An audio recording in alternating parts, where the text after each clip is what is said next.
بسم اللہ الرحمن الرحیم۔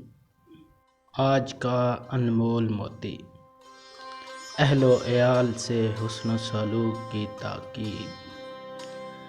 اتباع سنت رسول اللہ صلی اللہ علیہ وآلہ وسلم کی نیت سے کچھ وقت اپنے گھر کے اندر اپنے اہل و عیال کے ساتھ صرف کرنا چاہیے۔